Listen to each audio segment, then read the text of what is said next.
ਦੋਸਤੋ ਪੰਜਾਬੀ ਟ੍ਰਿਬਿਊਨ ਦੇ ਰੋਜ਼ਾਨਾ ਪ੍ਰੋਗਰਾਮ ਵੇਲੇ ਦੀ ਗੱਲ ਵਿੱਚ ਤੁਹਾਡਾ ਸਵਾਗਤ ਹੈ।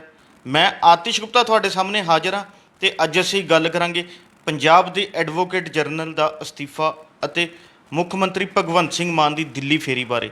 ਸਾਡੇ ਨਾਲ ਇਸ ਬਾਰੇ ਗੱਲਬਾਤ ਕਰਨ ਲਈ ਵਿਸ਼ੇਸ਼ ਤੌਰ ਤੇ ਹਾਜ਼ਰ ਨੇ ਉੱਘੇ ਪੱਤਰਕਾਰ ਸ਼੍ਰੀ ਹਮੀਰ ਸਿੰਘ ਜੀ। ਹਮੀਰ ਜੀ, ਤੁਹਾਡਾ ਬਹੁਤ ਬਹੁਤ ਸਵਾਗਤ ਹੈ ਜੀ। ਸ਼ੁਕਰੀਆ ਜੀ।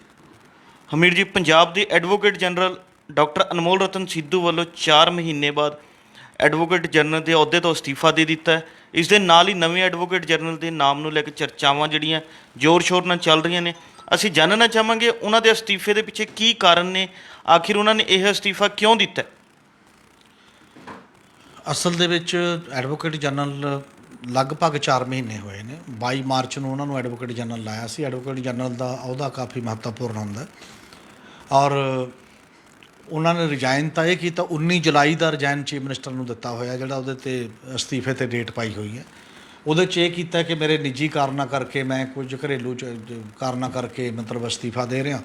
ਅਤੇ ਧੰਨਵਾਦ ਵੀ ਕੀਤਾ ਆਮ ਆਦਮੀ ਪਾਰਟੀ ਦਾ ਕਿ ਮੈਨੂੰ ਐਡਵੋਕੇਟ ਜਨਰਲ ਦਾ ਲਾਇਕ ਸਮਝਿਆ ਜਾਂ ਬਾਕੀ ਕਰਕੇ ਜੋ ਵੀ ਹੈ।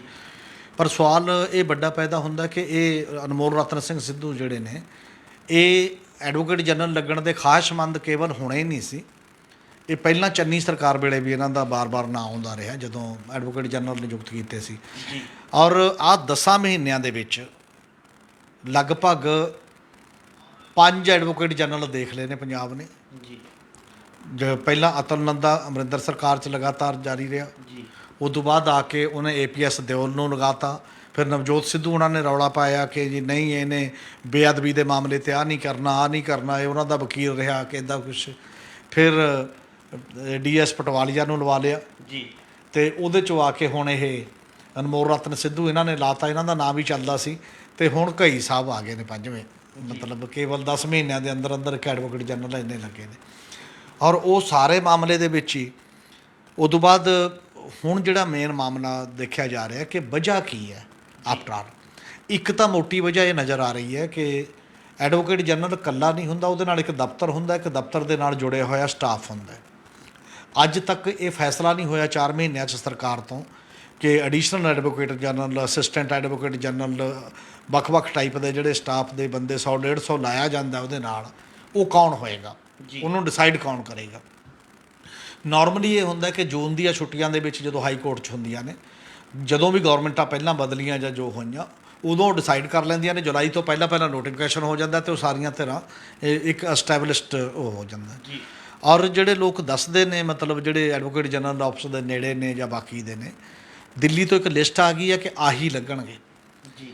ਔਰ ਜਿਹੜਾ ਵੀ ਬੰਦਾ ਮੇਨ ਆਦਮੀ ਹੁੰਦਾ ਕਿਸੇ ਵੀ ਆਫਿਸ ਦਾ, ਉਹ ਇਹ ਤਾਂ ਚਾਹੁੰਦਾ ਹੀ ਹੈ ਕਿ ਮੇਰੇ ਕੁਝ ਬੰਦੇ ਤਾਂ ਮੇਰੇ ਮੁਤਾਬਕ ਹੋਣੇ ਚਾਹੀਦੇ ਨੇ ਜਿਨ੍ਹਾਂ ਤੋਂ ਮੈਂ ਕੰਮ ਲੈਣਾ। ਉਹ ਟੀਮ ਮੇਰੀ ਮਨਪਸੰਦ ਦੀ ਹੋਣੀ ਚਾਹੀਦੀ ਹੈ। ਅਤੇ ਜਦੋਂ ਤੁਹਾਨੂੰ ਇਹ ਕਹਿ ਦਿੱਤਾ ਜਾਏ ਕਿ ਤੁਹਾਡੇ ਪਸੰਦ ਦਾ ਕੋਈ ਬੰਦਾ ਨਹੀਂ ਹੋਏਗਾ ਜੀ, ਇਹ ਵੱਡੀ ਵਜ੍ਹਾ ਮੰਨੀ ਜਾ ਰਹੀ ਹੈ ਇਮੀਡੀਏਟ ਜਿਹੜੇ ਅਸਤੀਫੇ ਦੇ ਵਿੱਚ, ਕਿਉਂਕਿ ਇੱਕ ਲਿਸਟ ਆਈ ਅਤੇ ਇੱਥੇ ਨਹੀਂ ਪੁੱਛਿਆ ਗਿਆ ਕਿਸੇ ਨੂੰ। ਅਤੇ ਦੂਜੀ ਗੱਲ ਇਹ ਹੈ ਕਿ ਜਦੋਂ ਉਹ ਅਸਤੀਫਾ ਦੇ ਕੇ, ਕਿਉਂਕਿ ਕਾਰਨ ਇਹ ਸੀ ਕਿ ਇਹ ਐਡਵੋਕੇਟ ਜਨਰਲ ਭਗਵੰਤ ਮਾਨ ਉਹਨਾਂ ਦੀ ਨਿੱਜੀ ਚੋਇਸ ਸੀ ਜੀ, ਬੀਇੰਗ ਏ ਚੀਫ ਮਿਨਿਸਟਰ।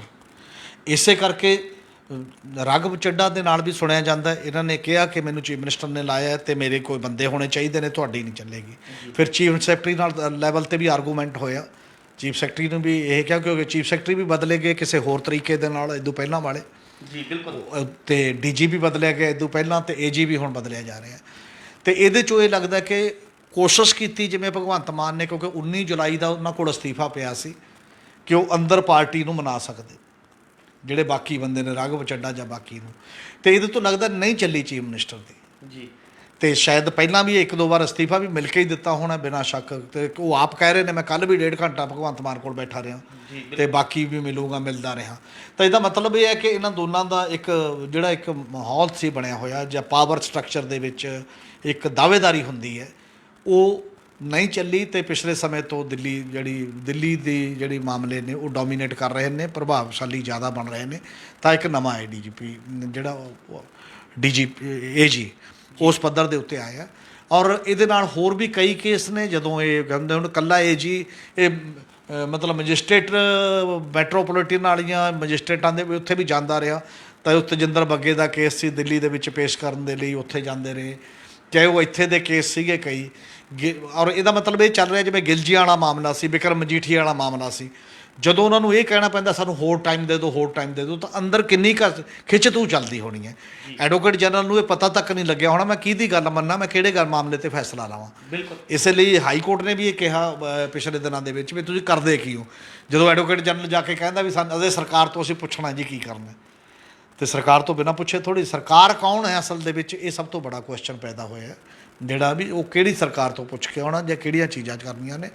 ਇਹ ਐਡਵੋਕੇਟ ਜਨਰਲ ਦਫ਼ਤਰ ਜਿਹੜਾ ਹੁੰਦਾ ਹੈ ਉਹ ਕਾਨੂੰਨ ਦੀ ਨਜ਼ਰ ਦੇ ਵਿੱਚ ਕਾਨੂੰਨੀ ਤੌਰ 'ਤੇ ਉਹ ਬੜਾ ਵੱਡਾ ਦਫ਼ਤਰ ਜਿਹਨੇ ਪੂਰੀ ਸਟੇਟ ਨੂੰ ਡਿਫੈਂਡ ਕਰਨਾ, ਜਿਹਨੂੰ ਬਾਕੀ ਦੇ ਮਾਮਲਿਆਂ ਨੂੰ ਡਿਫੈਂਡ ਕਰਨਾ ਹੁੰਦਾ। ਔਰ ਸਭ ਤੋਂ ਜ਼ਿਆਦਾ ਉਹਦੀ ਜਿਹੜੀ ਫਾਈਨਲ ਅਥਾਰਟੀ ਹੁੰਦੀ ਹੈ ਉਹ ਚੀਫ ਮਿਨਿਸਟਰ ਹੁੰਦਾ, ਅਤੇ ਚੀਫ ਮਿਨਿਸਟਰ ਦੇ ਨਾਲ ਤਾਲਮੇਲ ਦੇ ਵਿੱਚ ਹੀ ਉਹਨੇ ਆਪਣੀ ਗੱਲ ਉਸ ਪੱਧਰ ਦੇ ਉੱਤੇ ਕਰਨੀ ਹੁੰਦੀ ਹੈ ਜੀ। ਔਰ ਜੇ ਉਹ ਨਹੀਂ ਕਰ ਪਾ ਰਿਹਾ ਇਹਦਾ ਮਤਲਬ ਉਹ ਆਪਣੀ ਇੱਛਾ ਮੁਤਾਬਕ ਜਾਂ ਆਪਣੀ ਕਾਰਗੁਜ਼ਾਰੀ ਮੁਤਾਬਕ ਨਹੀਂ। ਔਰ ਇਹ ਕੋਈ ਪਹਿਲੀ ਵਾਰ ਨਹੀਂ ਕਿ ਕੋਈ ਰੌਲਾ ਪਿਆ, ਰੌਲੇ ਤਾਂ ਇਦੋਂ ਪਹਿਲਾਂ ਵੀ ਪੈਂਦੇ ਰਹੇ। ਜਦੋਂ ਅਤੁਲ ਨੰਦਾ ਸੀਗਾ ਐਡਵੋਕੇਟ ਜਨਰਲ ਅਮਰਿੰਦਰ ਸਰਕਾਰ ਦੇ ਵਿੱਚ, ਔਰ ਉਦੋਂ ਵੀ ਇਹ ਬਹੁਤ ਰੌਲਾ ਚੱਲਿਆ ਸੀ, ਇਹਦੇ 'ਤੇ ਆਰਟੀਕਲ ਅਤੇ ਖਬਰਾਂ ਵੀ ਛਪੀਆਂ, ਅਤੇ ਕਿਹਾ ਜਾਂਦਾ ਸੀ ਜਦੋਂ ਸੁਰੇਸ਼ ਕੁਮਾਰ ਜਿਹੜੇ ਚੀਫ ਪ੍ਰਿੰਸੀਪਲ ਸੈਕਟਰੀ ਸੀਗੇ ਅਮਰਿੰਦਰ ਸਿੰਘ ਦੇ, ਅਤੇ ਜਿਹੜਾ ਉਹਨਾਂ ਦੇ ਖਿਲਾਫ ਕੇਸ ਸੀ ਬਕਾਇਦਾ ਇਹ ਓਪਨ ਸੀਕਰੇਟ ਦੀ ਤਰ੍ਹਾਂ ਸਾਹਮਣੇ ਆਉਂਦਾ ਰਿਹਾ ਕਿ ਉਦੋਂ ਦਾ ਐਡਵੋਕੇਟ ਜਨਰਲ ਅਤੇ ਡੀਜੀ ਅਤੇ ਬਾਕੀ ਦਾ ਰਲ ਕੇ ਇੱਕ ਗਰੁੱਪ ਇਕੱਠਾ ਹੋ ਕੇ CMO ਦੇ ਵਿੱਚ ਇੱਕ ਦੂਜੇ ਅਧਿਕਾਰੀ ਦੇ ਖਿਲਾਫ ਉਹ ਚੀਜ਼ਾਂ ਕਰਵਾ ਰਿਹਾ। ਉਦੋਂ ਅੰਦਰੋਂ ਵੀ ਪੋਲੀਟਿਕਸ ਦੇ ਵਿੱਚ ਕਾਂਗਰਸ ਦੇ ਵੀ ਕਈ ਲੀਡਰ ਉਹਨਾਂ 'ਤੇ ਕਰਦੇ ਰਹੇ ਬਲੇਮ ਕਿ ਐਡਵੋਕੇਟ ਜਨਰਲ ਨੂੰ ਹਟਾਓ, ਇਹ ਸਾਰੇ ਫੈਸਲੇ ਇਹ ਹਾਰ ਰਿਹਾ ਲਗਾਤਾਰ। ਔਰ ਕਿੰਨੇ ਹੀ ਫੈਸਲੇ ਸਰਕਾਰ ਦੇ ਖਿਲਾਫ ਗਏ ਸੀ। ਉਦੋਂ ਪ੍ਰਧਾਨ ਸੀ ਸੁਨੀਲ ਜਾਖੜ ਪੰਜਾਬ ਕਾਂਗਰਸ ਦਾ, ਉਹ ਵੀ ਲਗਾਤਾਰ ਇਹ ਕਹਿੰਦੇ ਰਹੇ ਕਿ ਐਡਵੋਕੇਟ ਜਨਰਲ ਨੂੰ ਹਟਾਓ ਜਾਂ ਬਾਕੀ ਨੇ, ਉਦੋਂ ਵੀ ਚੱਲਦਾ ਰਿਹਾ। ਫਿਰ ਇਹ ਤੋਂ ਬਾਅਦ ਵੀ ਆ ਕੇ ਜਦੋਂ ਚੰਨੀ ਆਏ ਉਦੋਂ ਵੀ ਚੱਲਿਆ, ਉਦੋਂ ਵੀ ਚੀਫ ਮਿਨਿਸਟਰ ਦੀ ਨਹੀਂ ਚੱਲੀ, ਆਪਣਾ ਜਿਹੜਾ ਉਹਨਾਂ ਨੇ ਲਾਇਆ ਸੀ ਦਿਓਲ ਨੂੰ ਬਦਲ ਕੇ ਪਟਵਾਰੀਆ ਨੂੰ ਲਾਇਆ। ਪਰ ਜਿਹੜੀਆਂ ਗੱਲਾਂ ਕਰਕੇ ਤੁਸੀਂ ਲਾ ਰਹੇ ਹੋ ਵੀ ਸ਼ਾਇਦ ਇਹ ਐਡਵੋਕੇਟ ਜਨਰਲ ਉਹ ਕਰੂਗਾ ਬੇਅਦਬੀ ਦਾ ਇਨਸਾਫ ਦਿਵਾਊਗਾ, ਬਾਕੀ ਨਸ਼ੇ ਦੇ ਮਾਮਲੇ 'ਚ ਜਿਹੜੀਆਂ ਰਿਟਾਂ ਪਈਆਂ ਨੇ ਉਹਦੇ 'ਚ ਆਹ ਕਰੂਗਾ, ਉਹਦੇ 'ਚ ਉਹਨਾਂ ਦਾ ਤਾਂ ਰੋਲ ਉਸ ਰੂਪ 'ਚ ਨਹੀਂ। ਉਹਨਾਂ ਦਾ ਰੋਲ ਤਾਂ ਸੀਗਾ ਮੇਨਲੀ ਇਨਵੈਸਟੀਗੇਸ਼ਨ ਏਜੰਸੀ 'ਚ ਦਾ, ਉਹਦੇ 'ਚ ਕੀ ਕਰਨਾ। ਇਸ ਲਈ ਇਹ ਕੰਟਰੋਵਰਸੀਆਂ ਵੀ ਰਹੀਆਂ ਨੇ ਪਹਿਲਾਂ ਵੀ, ਪਰ ਐਡੀ ਜਲਦੀ ਕੇਵਲ 4 ਮਹੀਨਿਆਂ ਦੇ ਅੰਦਰ ਅੰਦਰ ਜਦੋਂ ਦਫ਼ਤਰ ਦੇ ਮੁਲਾਜ਼ਮ ਵੀ ਹੋਰ ਨਾ ਲਾਏ ਜਾਣ, ਉਹ ਵੀ ਇੱਕ ਬਹੁਤ ਵੱਡੀ ਗੱਲ ਹੈ। ਇੱਕ ਹੋਰ ਕੰਟਰੋਵਰਸੀ ਸਟਾਰਟ ਹੋਈ ਸੀਗੀ, ਜਿਹੜੀ ਕੰਟਰੋਵਰਸੀ ਕੋਈ ਬਹੁਤ ਵੱਡੀ ਤਾਂ ਨਹੀਂ, ਉਹ ਮਤਲਬ ਮੇਰਾ ਖਿਆਲ ਹੈ ਉਹ ਆਮ ਆਦਮੀ ਪਾਰਟੀ ਦੇ ਬਾਰੇ ਕਿਹਾ ਜਾਂਦਾ ਕਿ ਉਹ ਮੀਡੀਆ ਨੂੰ ਕਾਫੀ ਹੱਦ ਤੱਕ ਆਪਣੇ ਆਪ ਚਲਾ ਲੈਂਦੀ ਹੈ, ਪਰ ਉਹ ਚੱਲ ਨਹੀਂ ਪਾਇਆ, ਉਲਟਾ ਗਿਆ। ਸਗੋਂ ਜਦੋਂ ਇਹ ਹੋਰ ਐਡਵੋਕੇਟ ਜਨਰਲ ਦਫ਼ਤਰ ਦੇ ਐਡਵੋਕੇਟ ਲਾਉਣੇ ਸੀ, ਉਦੋਂ ਇੱਕ ਗੱਲ ਚੱਲੀ ਕਿ ਕੀ ਰਿਜ਼ਰਵੇਸ਼ਨ ਨਹੀਂ ਇਹਦੇ 'ਚ ਹੈ, ਰਾਖਵਾਂਕਰਨ ਦਲਿਤ ਬੰਦੇ ਕਿਉਂ ਨਹੀਂ ਆਉਂਦੇ ਜਾਂ ਬਾਕੀ। ਉਦੋਂ ਜਿਹੜਾ ਇਹਨਾਂ ਨੇ ਇੱਕ ਫਾਈਲ ਕੀਤਾ ਉੱਥੇ ਜਵਾਬਨਾਮਾ, ਉਹਦੇ 'ਚ ਇਹ ਕੀਤਾ ਮੈਰਿਟ 'ਤੇ ਲੱਗਦੇ ਨੇ, ਤਾਂ ਇੱਕ ਨਵੀਂ ਚਰਚਾ ਛਿੜ ਗਈ ਵੀ ਇਹਦਾ ਮਤਲਬ ਦਲਿਤਾਂ ਨੂੰ ਤੁਸੀਂ ਮੈਰਿਟੋਰੀਅਸ ਨਹੀਂ ਮੰਨਦੇ ਕਿ ਉਹ ਮੈਰਿਟ 'ਤੇ ਆ ਸਕਦੇ ਨੇ ਕਿ ਨਹੀਂ, ਅਤੇ ਤੁਸੀਂ ਸਾਡੇ ਲਈ ਇਹ ਖਿਲਾਫ। ਮਤਲਬ ਉਹ ਵੀ ਇੱਕ ਪਰਸੈਪਸ਼ਨ ਗੇਮ ਹੈ ਜਿਹੜੀ ਉਹਦੇ ਖਿਲਾਫ ਜਾਂਦੀ ਹੈ, ਜਦੋਂ ਕੋਈ ਇੱਕ ਭਾਈਚਾਰਾ ਇਹ ਮਹਿਸੂਸ ਕਰਨ ਲੱਗਦਾ ਕਿ ਸਰਕਾਰ ਸਾਡੇ ਖਿਲਾਫ ਜਾਂਦੀ ਹੈ। ਹਾਲਾਂਕਿ ਟੈਂਪਰੇਰੀ ਪੋਸਟਾਂ ਹੁੰਦੀਆਂ ਨੇ, 'ਚ ਪਰਮਾਨੈਂਟ ਰਾਖਵਾਂਕਰਨ ਕੁਝ ਨਹੀਂ ਹੁੰਦਾ। ਜੋ ਵੀ ਆਇਆ ਉਹ ਜਿਹੜਾ ਬੰਦਾ ਵੀ ਉਹਨਾਂ ਨੂੰ ਲੱਗਦਾ ਯੋਗ ਅਤੇ ਉਹਨੂੰ ਲਾਉਂਦੇ ਨੇ, ਉਹ ਇੱਕ ਅਲੱਗ ਪਹਿਲੂ ਹੈ। ਪਰ ਜਦੋਂ ਕੋਈ ਮੁੱਦਾ ਚਰਚਾ 'ਚ ਆ ਜਾਂਦਾ ਉਹ ਨੈਗੇਟਿਵ ਵੀ ਪ੍ਰਭਾਵ ਕਈ ਵਾਰ ਦਿੰਦਾ। ਇਹੋ ਜਿਹੇ ਕਿੰਨੇ ਹੀ ਮੁੱਦੇ ਨੇ ਜਿਹੜੇ ਇਹਦੇ ਮਾਮਲੇ 'ਚ ਹੋਏ, ਔਰ ਹੋ ਸਕਦਾ ਐਡਵੋਕੇਟ ਜਨਰਲ ਅਗਲੇ ਦਿਨਾਂ ਦੇ ਵਿੱਚ ਕੋਈ ਗੱਲਾਂ ਬਾਤਾਂ ਕਿਸੇ ਦੇ ਰਾਹੀਂ ਆਪੋ ਆਪਣੀਆਂ ਹਕੀਕਤ ਦੇ ਵਿੱਚ ਦੱਸਣਗੇ ਕੀ ਕੀ ਗੱਲਾਂ ਹੋਣਗੀਆਂ, ਕੀ ਕੀ ਗੱਲਾਂ ਨਹੀਂ ਹੋਣਗੀਆਂ। ਔਰ ਅਜੇ ਤੱਕ ਦੀ ਜਿਹੜੀ ਇੱਕ ਪਰਸੈਪਸ਼ਨ ਹੈ ਉਹ ਇਹ ਨਜ਼ਰ ਆ ਰਹੀ ਹੈ ਕਿ ਹਜੇ ਉਹਨਾਂ ਨੇ ਇਹਨਾਂ ਤੰਗੀਆਂ 'ਚੋਂ ਜਾਂ ਇੱਕ ਫਰੀ ਹੈਂਡ ਨਾ ਮਿਲਣ 'ਚੋਂ ਜਾਂ ਆਪਣੇ ਪੱਖ ਦੇ ਕੁਝ ਫੈਸਲੇ ਆਪ ਨਾ ਕਰਨ ਦੇਣ ਤੋਂ ਇੱਕ ਅਸਤੀਫਾ ਜਿਹੜਾ ਉਹ ਦੇ ਦਿੱਤਾ ਗਿਆ। ਔਰ ਦੂਜੀ ਗੱਲ, ਇੱਕ ਨਵੇਂ ਲਾ ਦਿੱਤੇ ਗਏ ਨੇ ਕਈ ਸਾਹਿਬ, ਔਰ ਕਿਹਾ ਜਾਂਦਾ ਕਿ ਉਹ ਮਾਹਰ ਵਕੀਲ ਨੇ, ਮਤਲਬ ਜਿਹੜੇ ਕ੍ਰਿਮੀਨਲ ਅਫੇਅਰਜ਼ ਦੇ ਮਾਹਰ ਵਕੀਲ ਨੇ। ਪਰ ਨਾਲ ਦੀ ਨਾਲ ਇਹ ਵੀ ਕਿਹਾ ਜਾਂਦਾ, ਲੋਕਾਂ ਨੇ ਸੋਸ਼ਲ ਮੀਡੀਆ 'ਤੇ ਫੋਟੋਆਂ ਪਾਉਣੀਆਂ ਸ਼ੁਰੂ ਕਰਤੀਆਂ ਕਿ ਕਿਰਨ ਖੇਰ ਦੀ ਜਿਹੜੀ 2019 ਦੀ ਲੋਕ ਸਭਾ ਦੀ ਚੋਣ ਸੀ, ਉਹਨਾਂ ਨੇ ਆਪਣੇ ਘਰ 'ਚ ਵੱਡੀਆਂ ਮੀਟਿੰਗਾਂ ਕਰਾਈਆਂ ਨੇ, BJP ਦੇ ਨਾਲ ਸੰਬੰਧ ਨੇੜਲੇ ਨੇ, ਬਾਕੀ ਹੋਰ ਮਾਮਲੇ ਨੇ। ਜਦੋਂ ਪੋਲੀਟਿਕਸ ਹੁੰਦੀ ਹੈ ਤਾਂ ਇਹ ਚੀਜ਼ਾਂ ਦੇਖੀਆਂ ਜਾਂਦੀਆਂ ਹੁੰਦੀਆਂ ਨੇ। ਔਰ ਇਹ ਨਹੀਂ ਪਤਾ ਕਿ ਉਹਨਾਂ ਨਾਲੋਂ ਹਟ ਕੇ ਉਹਨਾਂ ਨੇ ਆਪ ਇਹ ਕਿਹਾ ਕਿ ਮੇਰੀ ਮੈਰਿਟ 'ਤੇ ਸਿਲੈਕਸ਼ਨ ਹੋਈ ਹੈ, ਮੈਂ ਕਿਸੇ MLA ਜਾਂ ਕਿਸੇ ਲੀਡਰ ਤੱਕ ਅਪਰੋਚ ਨਹੀਂ ਕੀਤੀ।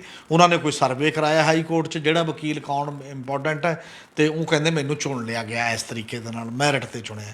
ਇਹ ਕਈ ਸਾਹਿਬ ਦਾ ਦਾਅਵਾ ਹੈ, ਪਰ ਲੋਕਾਂ ਦਾ ਪੋਲੀਟੀਕਲੀ ਆਪਦਾ ਦਾਅਵਾ ਹੈ। ਜਿਹੜਾ ਐਡਵੋਕੇਟ ਜਨਰਲ ਲੱਗਦਾ ਨਾ ਕੇਵਲ ਉਹ ਕੰਪੀਟੈਂਟ ਵਕੀਲ ਹੋਣਾ ਚਾਹੀਦਾ, ਨਾਲ ਦੀ ਨਾਲ ਜਿਹੜੀ ਸੱਤਾਧਾਰੀ ਧਿਰ ਉਹਨੂੰ ਰੱਖਦੀ ਹੈ, ਉਹਦੀ ਸਿਆਸਤ ਦਾ ਗਿਆਨ ਅਤੇ ਉਹਦੇ ਨਾਲ ਵੀ ਪ੍ਰਤੀਬੱਧਤਾ ਉਹਦੀ ਹੋਣੀ ਚਾਹੀਦੀ ਹੈ। ਇਹ ਦੋਨੋਂ ਚੀਜ਼ਾਂ ਦੀ ਬਹੁਤ ਜ਼ਿਆਦਾ ਸਟੇਟ ਨਾਲ ਪ੍ਰਤੀਨਿਧਤਾ, ਕਾਨੂੰਨ ਦਾ ਗਿਆਨ ਅਤੇ ਪਾਰਟੀ ਨੂੰ ਨਾਲ ਲੈ ਕੇ ਚੱਲਣਾ ਜਿਹਦੀ ਸਰਕਾਰ ਹੈ, ਇਹ ਬੇਸਿਕ ਕੁਆਲੀਫਿਕੇਸ਼ਨ ਜਿਹੜੀਆਂ ਨੇ ਮੰਨੀਆਂ ਜਾਂਦੀਆਂ ਨੇ ਐਡਵੋਕੇਟ ਜਨਰਲ ਦੀਆਂ।